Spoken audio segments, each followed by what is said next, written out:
రసాయన మందుల ద్వారా పండించే ఆహార పదార్థాలను తినడం ద్వారా రోగనిరోధక శక్తి, శరీర దారుఢ్యం తగ్గుతున్న తరుణంలో రోగనిరోధక శక్తిని పెంపొందించే హోమియో వైద్యం సరైనదని డాక్టర్ సురేష్ పేర్కొన్నారు. శనివారం గాంధీ స్మారక నిధి విజయనగరం పట్టణ శాఖ, సత్యదేవ సేవా సమితి నెల్లిమర్ల వారి ఆధ్వర్యంలో MIMS homeo medical and science వారి సౌజన్యంతో కొత్తపేట గ్రామం దగ్గర గల శ్రీ శ్రీ శ్రీ సత్యనారాయణ స్వామివారి ఆలయంలో మెగా హోమియో వైద్య శిబిరం జరిగింది. ఈ శిబిరంలో డాక్టర్ సురేష్ మాట్లాడుతూ హోమియో వైద్యం చాలా శ్రేష్టమైనదని ప్రజలు గుర్తించాలన్నారు. గాంధీ స్మారక నిధి పట్టణ శాఖ అధ్యక్షులు కొర్రోత్ సత్యం మాట్లాడుతూ హోమియో వైద్యం వల్ల శరీరంలో ఉన్న రోగాన్నే కాకుండా రోగానికి కారణమైన క్రిములను కూడా నయం చేయగల గుణం ఉందని, ప్రతి ఒక్కరూ హోమియో వైద్యంపై దృష్టి పెట్టాలన్నారు. సుమారుగా 280 మంది పేషెంట్లకు 8 మంది డాక్టర్లు వైద్య సేవలు అందించి ఉచితంగా మందులు అందజేశారు. గాంధీ స్మారక నిధి పట్టణ శాఖ ప్రధాన కార్యదర్శి మజ్జి కాంతారావు అధ్యక్షతన జరిగిన ఈ కార్యక్రమంలో ఉపాధ్యక్షులు ఏడిద వీర్రాజు,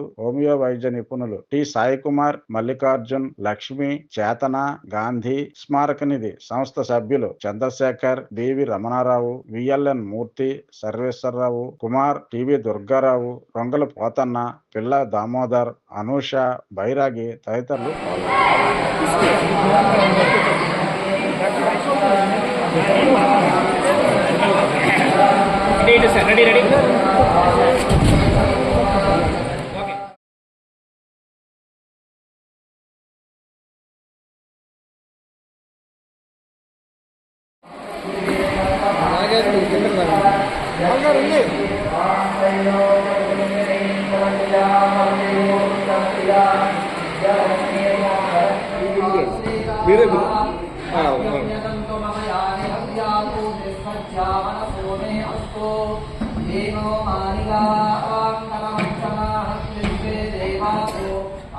అందరికీ నమస్కారం.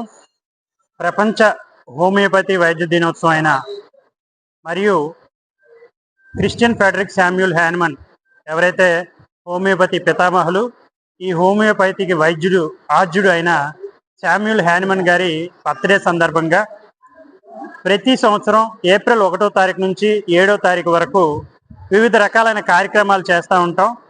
అందులో భాగంగానే ఈరోజు ప్రపంచ హోమియోపతి వైద్య దినోత్సవం మరియు గ్రామీణ ప్రాంతంలో ఒక మహత్తరమైన హోమియోపతి వైద్య శిబిరాన్ని నిర్వహించాలని నిర్ణయించాం. ఇందుకు గాను సహకరించిన మన గాంధీ స్మారక నిధి విజయనగరం శాఖ వాళ్ళు, అలాగే పెన్షనర్ సంఘం వాళ్ళు, అలాగే సత్యదాయి సేవా సంఘం వాళ్ళు, వీళ్ళందరూ దీనికి ఎంతో సహాయ సహకారాలు అందించారు. అలాగే ఈ కార్యక్రమంలో మేము ఉచితంగా మందులు పంపిణీ చేస్తున్నాం. అలాగే అన్ని రకాల దీర్ఘకాలికమైన వ్యాధులకి ఒక సరి అయిన పద్ధతి ద్వారా మందుల్ని చేసినట్టయితే హోమియోపతి వైద్యం ఎలా పనిచేస్తుందంటే మనలో ఉన్న రోగానికి కాదు, రోగ నిరోధక వ్యవస్థకు సంబంధించిన సమూలమైన మార్పులు అధ్యయనం చేసి దానికి సరిపోయిన మందులు ఇచ్చినట్లయితే రోగమే కాకుండా రోగ కారకాన్ని కూడా పూర్తిగా నిర్మూలించి ప్రజలకు స్వస్థత చేకూరుస్తుంది. ఈ అద్భుతమైన వైద్యాన్ని ప్రజలకు చేరువ చేయడంలో మీరందరూ గాంధీ స్మారక నిధి కానీ, సత్యదేవ సేవా సమితి కానీ, పెన్షనర్ సంఘం కానీ అందిస్తున్న సహాయ సహకారాలు చాలా గొప్పవి. దీనికి హోమియోపతి మహారాజా హోమియోపతి సైన్సెస్ నెల్లిమర్ల మేనేజ్మెంట్ తరపున, ప్రిన్సిపల్ గారి తరపున, సిబ్బంది తరపున, మా విద్యార్థుల తరపున పేరు పేరున మీ అందరికీ కృతజ్ఞతలు తెలియజేస్తాం.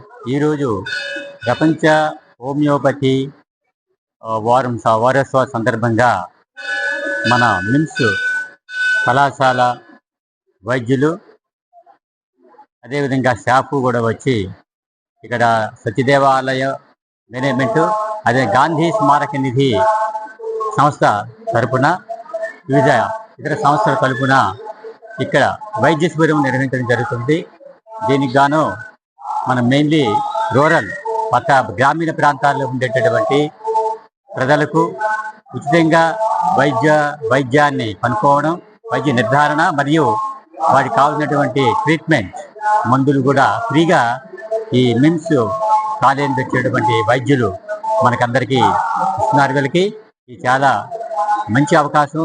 చాలా శుభదిన సందర్భంగా ఈ విధంగా ఈ సత్యదేవ స్వామి ఆలయంలో ఈ వైద్య శిబిరాన్ని గాంధీ స్మారక నిధి పట్టణ శాఖ ఆధ్వర్యంలో నిర్వహించడం జరుగుతుంది. దీనికి అందరూ సహకరిస్తున్నారు కాబట్టి అందరికీ ధన్యవాదాలు తెలియజేసుకుంటూ, గాంధీ గాంధీ స్మారక నిధి పట్టణ శాఖ తరపున అనేక కార్యక్రమాలు కూడా మేము చేయడం జరుగుతుంది. అవన్నీ కూడా ప్రజలందరికీ తెలియజేయడంలో, గాంధీ తాలూకు ఆశయాలు సిద్ధాంతాలను కూడా ప్రజల్లో తీసుకెళ్ళడంలో మా సంఘ సభ్యులు, అదేవిధంగా కమిటీ సభ్యులు, పట్టణ శాఖ అందరూ కూడా సహకరించడం వల్ల ఈ ఆశయాలను ముందుకు బాగా ప్రజల్లో చైతన్యం తీసుకురావడానికి, ప్రజల్లో మార్పు తీసుకురావడానికి, గాంధీ ఆశయాల్ని మరింత చేరువుగా విద్యార్థులు, యువతలో తీసుకువెళ్ళడానికి మేమంతా కృషి చేస్తున్నాం. దీనికి గాను మా సెక్రటరీ గారు, అదేవిధంగా వైస్ ప్రెసిడెంట్స్ అందరూ, వీర్రాజు గారు వైస్ ప్రెసిడెంట్, మిగతా వైస్ ప్రెసిడెంట్స్ అందరూ, కార్యనిర్వాహక సభ్యులు కూడా సహకరిస్తున్నారు. మెంబర్స్ అందరూ కూడా సహకరించి దీన్ని అన్ని విధాల గాంధీ తాలూకా ఆశయాల ముందు తీసుకోవడానికి ప్రయత్నం చేస్తున్నాం. ఈ సందర్భంగా ఈ విధంగా ఒక వైద్య శిబిరాన్ని కూడా నిర్వహించడం జరుగుతుంది. దీనికి కూడా మా వంతు కృషి మేము చేస్తున్నాం. ఇలాంటి కార్యక్రమాలన్నీ మరిన్ని చేయాలని మా అందరం అనుకుంటున్నాం. కాబట్టి మాకు అన్ని విధాల సహాయ సహకారం అందిస్తున్న అందరికీ కూడా ధన్యవాదాలు తెలియజేసుకుంటూ చాలా